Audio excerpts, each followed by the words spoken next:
저희 지역이 수색 등산 신사이동인데 이번에는 투표율이 굉장히 높았습니다. 세 동이 다 높고 거기에 또 높은 지지율을 받게 돼서 되게 기쁘게 생각을 했습니다. 4년간 열심히 좀 일을 했고 그 부분에 관련돼서 주민들이 좀 인정해 주시는 것 같고 또 열심히 그러니까 열심히 하겠다라고 얘기하니까 열심히가 중요한 게 아니라 제대로 잘했으면 좋겠다라고 얘기를 하는 거 보고 정말 제대로 잘하는 구의원이 될 수 있도록 노력해야 되겠다 이런 생각을 좀 했습니다. 되게 기뻤고 모토가 기분 좋은 정치, 기분 좋은 변화, 기분 좋은 발전이었거든요. 사실 정치가 사람들을 불편하게 하는 것이 아니라 좀 내 삶을 바꿀 수 있겠구나, 우리가 변했구나, 우리 지역이 발전하겠구나라는 기대감을 줄 수 있는 그런 정치와 지역을 만들어 보고 싶다라는 생각을 하게 됐습니다. 4년 동안 꼭 하고 싶은 일이 있다면 예, 공약에는 이제 하고 싶은 것들을 다 담기는 했는데 사실 그 부분에서 가장 첫 번째 잡았던 거는 은평형 통합돌봄으로 어르신들부터 태어나면서부터 또 이 세상에 이별할 때까지 안심하고 또 이웃과 함께 살아나갈 수 있는 그런 마을을 만들고 싶다. 이게 이제 통합돌봄, 은평형 통합돌봄을 완성하겠다라고 했고요. 두 번째는 이제 주민자치법이 개정됐잖아요. 그래서 이 주민자치법이 사실 우리 은평구는 굉장히 선도적입니다. 사무국도 운영을 하고 있고 참여예산도 있고 주민자치회가 16개 동에서 활발하게 운영이 되고 있는데 약간 반목도 있고 사실 이제 좀 부실해서 좀 갈등도 좀 있고 또 보완해야 될 점들이 좀 많아서 은평형 주민자치도 실적으로 내실화해서 주민들을 위한 그리고 주민들에 의한 주민자치를 실제화시키는 것을 또 주요 공약으로 제가 세웠습니다.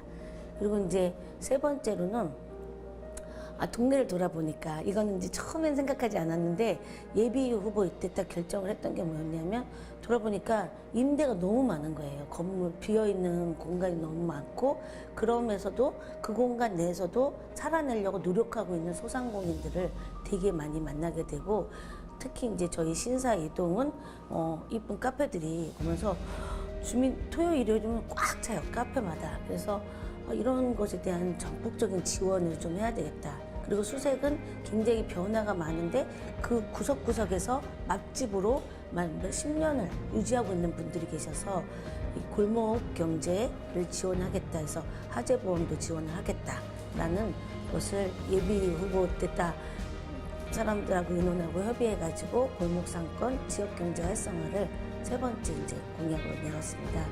그리고 이제 저희가 아시겠지만 제가 탄소제로 연구 모임을 3년간 진행을 했었잖아요. 그걸로 무차별 대로를 했기 때문에 이제 그것이 일회성 행사가 아니라 정말 우리의 기후, 지구의 미래를 함께 고민하는 은평구를 만들어내겠다. 그래서 태양광이라든지 이런 부분이 사실 굉장히 중단되었는데 아무래도 기조가 그것의 확대와 또 햇빛 기금 이런 활동들을 적극적으로 하고 있는 지역과 연계해서 기후 문제도 해결을 하고 싶다라는 생각을 했습니다.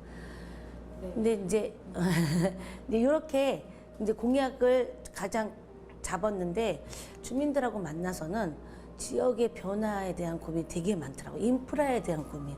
그래서 저희 증산동도 4구역, 5구역이 실적으로 재개발로 5구역은 다 나갔고 4구역은 이제 올해 말서부터 또 나가고 또 이 동네 신사이동은 산세마을, 편백마을, 팥배순마을까지 다 신통계획으로 지금 현재 선정되어서 개발이 지금 앞두고 있습니다. 근데 그 개발이 불안하죠. 내가 떠나야 되나? 이런 어르신들도 되게 많고 어르신들은 여기서 끝까지 좀 살고 싶다라는 분도 있고 또 이제 젊은 청년들은 빨리 개발이 빠르게 좀 됐으면 좋겠다. 벌써 20년을 얘기하고 있다니. 이래서 이런 부분에 대해서 변화가 이루어지는데 이 변화가 조금 더 정확한 정보를 제공해서 또 함께 협의를 통해서 안전하고 기분 좋은 변화가 좀 만들어내겠다라는 생각을 좀 하게 됐고요. 많지만 그리고 이제 수색이나 증산동의 수색의 가장 큰 고민은 교육 환경입니다. 중학교 문제가 또 심각해가지고 근데 중학교는 사실 구청에서 구의원이나 구청장이나 국회의원이 할 수 있는 일은 아니었거든요. 비록 정치가 필요하긴 했지만 공간의 문제라든지 학생 수의 문제도 있어서 제가 이제 생각을 했던 거는 평생 학습관을 유치하면 좋겠다. 그래서 교육 환경을 개선하고 또 증산중학교나 상신중학교가 있는데 인근에 여기에 통학로를 적극적으로 좀 제공하는 것이 필요하겠다 해서 증산중학교까지는 통학로를 만들어낼 수 있을 공간을 저희가 찾아냈어요. 그래서 5분 거리로 찾아낼 수 있을 것 같고 이제 은평 터널도 변화가 좀 필요하다라고 생각해서 이렇게 좀 인프라를 바꾸는 걸 통해서 주민들의 삶의 환경, 교육 환경 이런 부분들을 좀 변화하는 것을 좀 하게 됐죠. 그래서 공약이 많습니다. 10대 은평구 의회는 여성 의원도 늘었고 네네. 20, 30대 청년 의원들이 비중이 한 30%가 넘더라고요. 그래서 많은 변화가 예상되는데 저는 청년들이랑 같이 일을 하는 거를 9대 때도 오영렬 의원이나 김승엽 의원들이랑 같이 토론하고 논의하는 거 굉장히 좀 즐거웠거든요. 새로운 변화에 대해서 알게 되고 그래서 이렇게 많은 청년들이 들어와서 한편은 되게 설레요. 같이 재밌게 좀 다르게 주민들한테 가까워지는 그런 구의회가 됐으면 좋겠다. 이런 바람이 좀 있게 됩니다. 그런데 한편으로는 제가 9대 때 해보니까 이게 다양한 세대가 있고 다양한 뭐 선수라고 하잖아요. 초선도 있고 재선도 있고 삼선도 있고 이렇게 막 섞이는 것이 좀 더 대안을 만들 때는 좀 의미가 있었는데 그렇지 않을 경우 이제 한쪽으로 치우칠 경우에 대한 좀 걱정도 있어서 제가 이제 제 역할이 되게 좀 막중하지 않을까 조율과 조정을 하는 데에 좀 역할을 해보겠다 이런 생각을 좀 하게 됩니다. 그래서 청년들만의 대변을 하는 것이 아니라 전 세대를 아우를 수 있는 그러한 정책을 내는 그래서 실적으로 서로 이 세대 간의 갈등이라고 하잖아요. 지금은 그게 굉장히 심각한데 그것을 해결해 나갈 수 있는 모범적인 구의회가 될 것이다. 됐으면 좋겠다 이런 생각을 좀 합니다. 다양한 시선과 시각을 가지고 경험을 가진 사람이 의회에 있는 것이 좀 필요하겠다라고 해서 재선에 도전을 하게 됐고 재선을 하고 이제 성공하고 난 다음에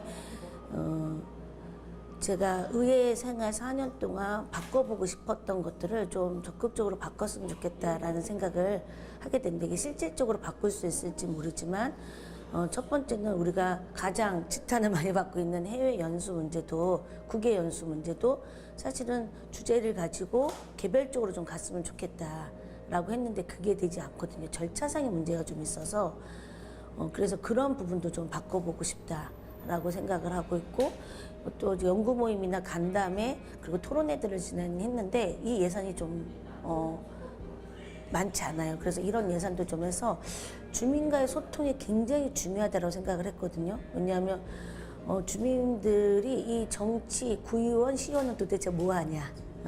그러면서 구청장은 이해하는 게 분명하게 보이는데 의원들은 국회의원까지 뭐 하는지 모르겠다. 그런 얘기를 해서 정치의 효능감을 갖게 하는 것이 제일 중요하다.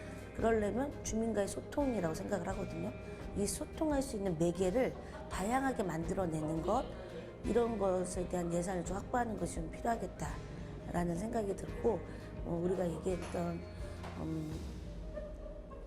윤리특위라든지 아니면 예결위도 저희는 예결위에 18명이 다 들어가거든요.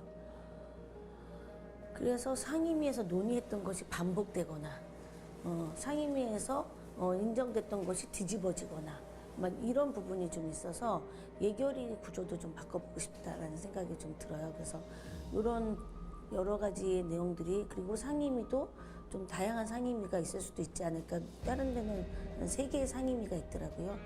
그런 부분에 관련돼서 또 고민을 하는데 이런 생각들과 이런 내용들을 이제 재선 의원들, 초선 의원들이랑 같이 조정하고 조율